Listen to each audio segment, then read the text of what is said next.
शिक्षकों का एक गंभीर मुद्दा है सभापति महोदय। अतिथि शिक्षकों को प्रतिवर्ष एक साल में 10 महीने के लिए रखते हैं। अप्रैल से लेकर अगस्त तक इनको गैप दिया जाता है। अभी इनके तारीख बढ़ाई जा रही है और आज हालात ये है कि हमारे एसटी पेपर लीक हो गया। हाल ही में नीट फर्जीवाड़ा हुआ, यूजी में भी और पीजी में भी। हाल ही में पीएससी पेपर लीक हुआ। हाल ही में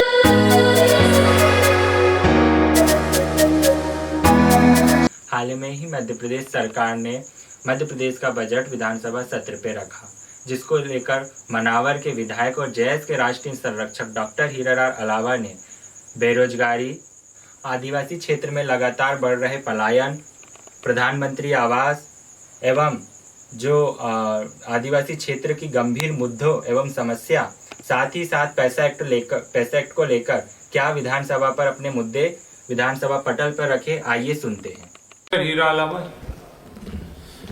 आदरणीय सभापति महोदय, आपका संरक्षण चाहते हुए मैं बजट 2024-25 पर अपनी बात रखता हूं और इस बजट का विरोध इसलिए भी करता हूं आदरणीय सभापति महोदय, क्योंकि वास्तव में बाबा साहब अम्बेडकर ने जो संविधान बनाया और संविधान में जो व्यवस्था दी, उस संविधान के अनुसार बजट एसटी, एससी और ओबीसी वर्ग तक नहीं पहुंच रहा है। ये बजट भले ही आंकड़ों में 3,65,000 करोड़ के लगभग का बजट प्रस्तावित बजट है आदरणीय सभापति महोदय, लेकिन मैं दावे के साथ कह रहा हूं आदरणीय अध्यक्ष महोदय, सभापति महोदय, कि अगर आदिवासी इलाकों में इस बजट का 1,000 करोड़ रुपए भी ईमानदारी से पहुंच जाए तो इन क्षेत्रों का इतना विकास हो जाएगा जो इन आजादी के 75 सालों में नहीं हुआ। बजट जादूगरी के आंकड़ों में बजट ऐसा है कि अमीरों को अमीर बना रहा है ये बजट और गरीबों को और गरीब बना रहा है। आज आदरणीय सभापति महोदय, मध्य प्रदेश में बेरोजगारी सबसे ज्यादा युवाओं में। अभी हाल ही में विधानसभा से जानकारी मिली कि 1,30,000 से ज्यादा इंजीनियर बेरोजगार है, 3,000 से ज्यादा एमबीबीएस डॉक्टर बेरोजगार है। तो आप अंदाजा लगा लीजिए आदरणीय सभापति महोदय, आपके माध्यम से मैं बताना चाहता हूं कि जो डिग्री कॉलेज कर रहे हैं, जो बीए एमएससी कर रहे हैं, उन युवाओं की बेरोजगारी की दर क्या हो। आज बेरोजगारी के कारण हमारे आदिवासी इलाकों में पलायन करके गुजरात, महाराष्ट्र एक पिकअप में भर के ऐसे जा रहे हैं आदरणीय सभापति महोदय, जैसे बकरों को भर के ले जाया जा रहा है। आज हम जैसे फील्ड में जाते हैं तो एक पिकअप पे 50-50 की जगह 300-400 आदिवासी बच्चे पलायन करके 2 वक्त की रोटी के लिए जा रहे हैं। अगर इस बजट में वास्तव में 3,65,000 करोड़ का बजट है तो इनको पलायन को रोकने के लिए कोई योजना बनानी चाहिए थी सरकार को। आज पिछले 20 सालों से आदरणीय सभापति महोदय, एसटी, एससी और ओबीसी वर्ग के 1,50,000 के लगभग जो बैकलॉग के पद सरकार नहीं भर रही। तारीख पे तारीख बढ़ाई जा रही है और आज हालात ये है कि हमारे एसटी, एससी और ओबीसी वर्ग के युवा ओवर एज हो रहे, उनको उम्र में छूट का कोई प्रावधान नहीं है। आज बड़ी मुश्किल से किसान का बेटा, एक आंगनवाड़ी कार्यकर्ता का बेटा, एक मजदूर का बेटा, एक आदिवासी का बेटा जब डिग्री करके परीक्षा देने जाता है तो पता चलता है कि पूरा पेपर लीक हो गया। हाल ही में नीट फर्जीवाड़ा हुआ, यूजी में भी और पीजी में भी। हाल ही में पीएससी पेपर लीक हुआ। हाल ही में जो पटवारी भर्ती हुई थी उसका भी फर्जीवाड़ा हुआ था और एक ही कॉलेज के अंदर 10-10 लोग टॉपर बने। आज दिनांक तक पटवारी भर्ती की जो जांच हुई है, उस घोटाले की जांच सार्वजनिक नहीं हुई है। मैं आपके माध्यम से माननीय सभापति महोदय मांग करता हूं कि पटवारी घोटाले की जांच सार्वजनिक होनी चाहिए और इस घोटाले में जो भी दोषी पाए जाए उनको कड़ी से कड़ी सजा मिलनी चाहिए। माननीय सभापति महोदय, इस बजट में कुपोषण दूर करने के लिए सरकार ने ऐसी कोई योजना नहीं शुरू करी है। आज मध्य प्रदेश के, मैं अपने विधानसभा क्षेत्र का आंकड़ा बता रहा हूं, एक ब्लॉक में 600 से ज्यादा कुपोषित बच्चे हैं। तो पूरे मध्य प्रदेश में 1 लाख से ज्यादा कुपोषित बच्चे हैं। सरकार ने एनआरसी सेंटर बनाए हैं। आदरणीय सभापति महोदय, एक भी सेंटर पर मध्य प्रदेश के एक भी एनआरसी सेंटरों में कोई विशेषज्ञ डॉक्टरों की भर्ती नहीं है, एक भी एनआरसी सेंटर में डाइटिशियन का कोई पद नहीं है। आप बताइए आदरणीय सभापति महोदय, अगर हम कुपोषण जैसे कलंक को मध्य प्रदेश से मिटाना चाहते हैं तो क्या स्टाफ नर्स के भरोसे पे कुपोषण दूर कर सकते हैं? कभी संभव नहीं। आदरणीय सभापति महोदय, अगर सरकार चाहे, अगर कुपोषण दूर करना चाहती है तो एनआरसी सेंटरों की संख्या तो बढ़ाए, साथ में उन प्रत्येक सेंटर पे एक पीडियाट्रिशियन और डाइटिशियन की पोस्ट भरनी चाहिए। आदरणीय सभापति महोदय, आदरणीय सभापति महोदय, मैं इस बजट भाषण में पेशा नियम का जिक्र हुआ।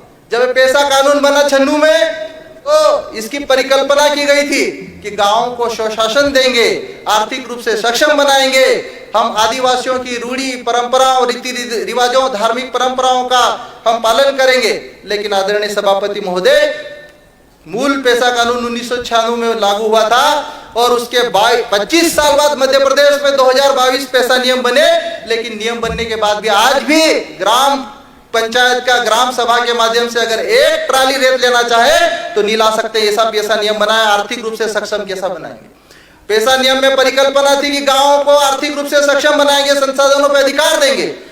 अगर गांव में आपसी विवाद होता तो उनको निपटारा करने का अधिकार।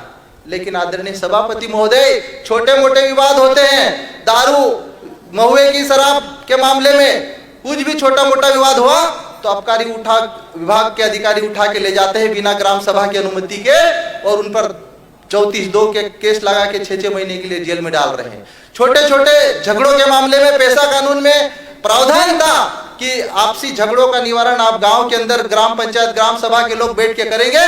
लेकिन पुलिस विभाग के अधिकारियों को आज भी पेशा कानून का कोई प्रशिक्षण नहीं है। आदरणीय सभापति महोदय, और आदिवासी इलाकों में आज भी सरकार की तानाशाही चलती है। सभापति महोदय, मैं आपके माध्यम से ये भी बताना चाहता हूँ, पेशा क्षेत्र ऐसे क्षेत्र हैं जो शेड्यूल एरिया में आते हैं। मध्य प्रदेश में 2006-07 के बाद आज तक नए शेड्यूल एरिया का गठन नहीं हुआ। आदरणीय सभापति महोदय, अनुसूचित क्षेत्रों के अलावा ऐसे क्षेत्र भी है प्रदेश में जहां पर लाखों की संख्या में आदिवासी समुदाय के लोग निवास करते हैं, लेकिन उन समुदायों को सरकार की कोई योजना का लाभ नहीं मिल पाता है, क्योंकि वहां पर पेशा के तहत या अनुसूची 5 के तहत स्वशासी परिषदों का गठन करना चाहिए था सरकार ने।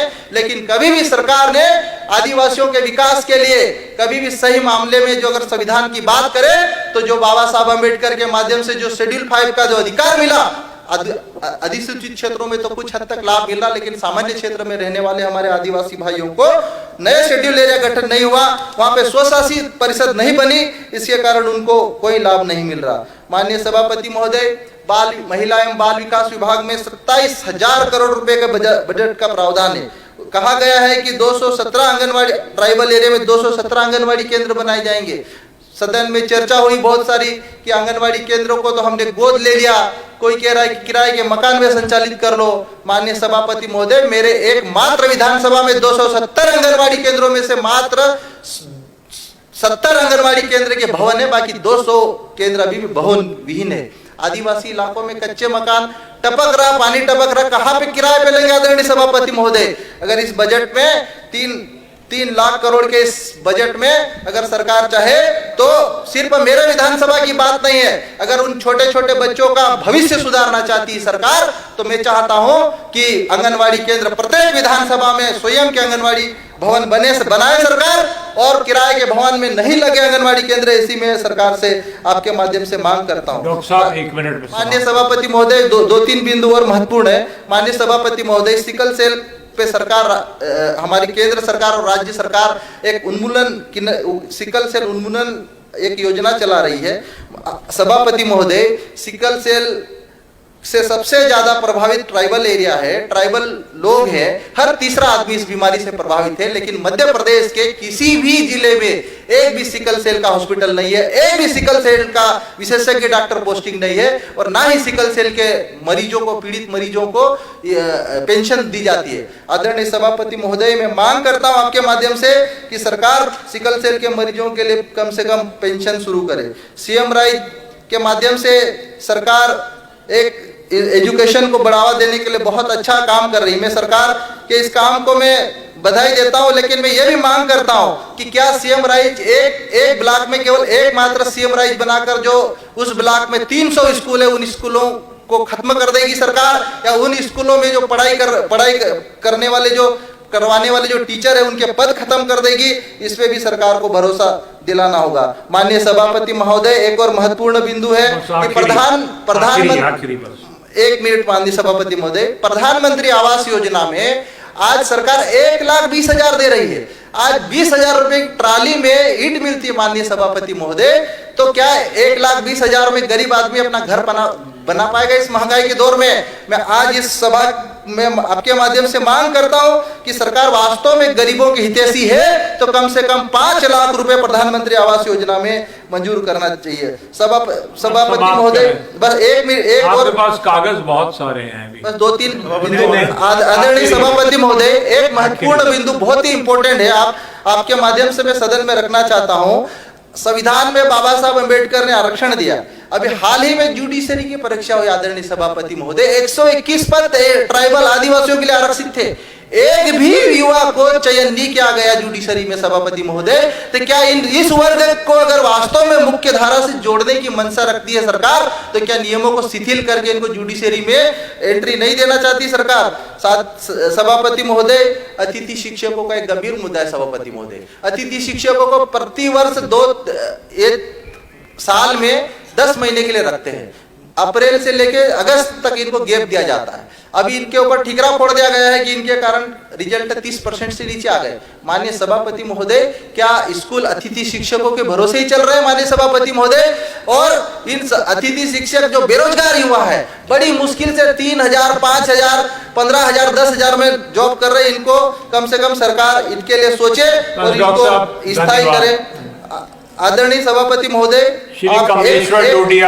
आदरणीय सभापति महोदय, एक बिंदु और रखना चाहूंगा कि आज टीबी के मरीजों के लिए अस्पतालों में दवाई नहीं है सभापति महोदय, तो सरकार कम से कम टीबी की दवाई अस्पतालों में उपलब्ध करवाए, पेन किलर उपलब्ध करवाए, और साथ में जो आईसीयू है सभापति महोदय, बर्न आईसीयू, एक इंपॉर्टेंट आखिरी मेरा सवाल कि मेडिकल कॉलेजों में सिर्फ 6 मेडिकल कॉलेजों और एक भी मेडिकल कॉलेज में बर्न यूनिट में वेंटिलेटर नहीं है सभापति महोदय। तो आपके माध्यम से स्वास्थ्य मंत्री जी से मैं मांग करता हूं कि हर मेडिकल कॉलेज में बर्न यूनिट की आईसीयू बने, ताकि कोई भी बर्न का पेशेंट कम से कम वहां पे जो बड़ी मुश्किल से संघर्ष करके, सभापति महोदय, आदरणीय सभापति महोदय, बर्न यूनिट को भी जीवन मिले और मरीजों को जीवन मिले, प्रदेश का विकास हो, ऐसी मैं आपसे अपेक्षा करता हूं।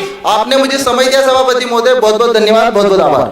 माननीय सभापति महोदय, मनावर विधायक जिस प्रकार से प्रदेश के युवाओं का मुद्दा विधानसभा पटल पर उतार रहे, चिंता जाहिर कर रहे, सरकार से प्रश्न पूछ रहे हैं, ऐसा ही जनता की अपेक्षा मध्य प्रदेश के समस्त विधायक एवं जनप्रतिनिधियों से रहती है।